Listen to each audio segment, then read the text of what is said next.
Hey everybody, welcome back to the channel. Today I'm going to be talking about The Lies of Locke Lamora by Scott Lynch. So, The Lies of Locke Lamora may be one of the most richly imagined fantasy debuts I've ever read. This novel was released in 2006 by Scott Lynch and is the first in the Gentleman Bastard sequence, which currently consists of 3 books out of 7. This first novel takes place in the city of Camorra, a sort of medieval Venice, Italy analog. The government and the criminal underworld have an understanding that allows organized crime to go relatively unpunished. The only caveats being is that they can't steal from nobles and they can't steal from the police or other justiciars. The underground is ruled by Kappa Barsavi, who collects a commission from every gang in the city. Enter the Gentleman Bastards, led by Locke Lamora and consisting of Callo and Gatto, twins of sharp wit, Jean Tannen, an excellent fighter, and Bug, their apprentice. The Gentleman Bastards regularly break the secret peace and scam the city's nobles through cleverly crafted confidence tricks. Their current game is to trick the Salvara noble family out of a large sum of money in the biggest heist that they've ever attempted.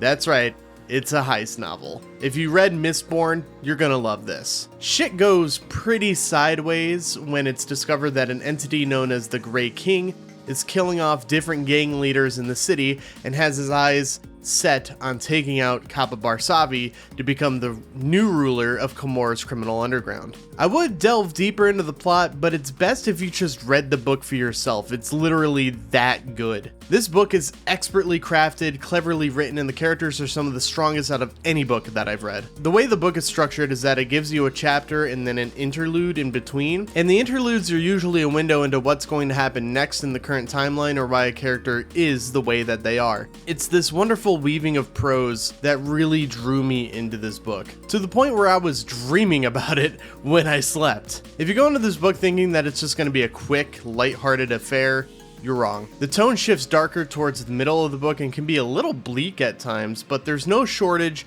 of dark humor and creatively used profanity to help lighten the mood a bit. There's even a scene where Locke accidentally intrudes on a sex worker post-coitus that actually made me laugh out loud, which is rare for a book to do. The world building is masterful. Scott Lynch's prose immediately transport you into the middle of the hot and sweaty Camorra, full of elder glass that was left there by some alien race that nobody really knows anything about, alchemists peddling cures to what ails you, and pickpockets trying to destroy your wallet. Magic is held by insanely powerful, basically unkillable mages called the Bonds Magi, some of the coolest secondary antagonists I've come across in any medium. And they're not just OP for plot reasons, they're OP for a very specific reason. Again, just read the book, I promise you, you're going to have a great time. The main cast themselves, Locke, Jean, Callo, Gatto, and Bug, are all multi-dimensional characters with their own goals and motivations, and I loved every single one of them. They have such a strong chemistry where their banter back and forth makes them feel like actual friends. Just gonna cut in here because there's something I forgot to say about the characters when I was talking about them.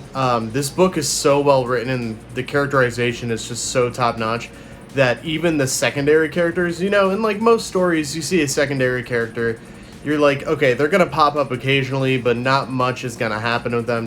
They're not gonna go through a lot of significant major changes as far as like their character arcs go. This book, every character, even the secondaries and a couple of the tertiaries, go through some kind of drastic character arc, and I fucking love it. Scott Lynch is a genius at characterization. So good. So good. So when stuff happens to them, it gets really fucking emotional. I am very excited to read the next 2 books in the series and eagerly await the 4th. I would recommend this book even if you aren't into fantasy. I cannot understate how expertly constructed this novel is. Scott Lynch is up there with Brandon Sanderson and Patrick Rothfuss. It's so damn good. Also, who doesn't love a good heist? Like I said earlier, if you've read Mistborn and you haven't read this, what are you doing? Pick this up right now. Just pick it up and read it.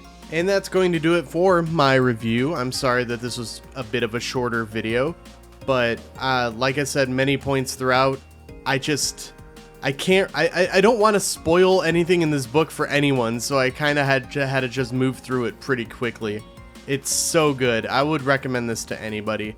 So if you're interested, please pick up this book and read it. Anyway, I want to thank you guys so very much for watching the video. If you liked it, give it a thumbs up. If you want to see more videos like this one, please consider subscribing. And until then, I'll see you guys next time. Bye-bye.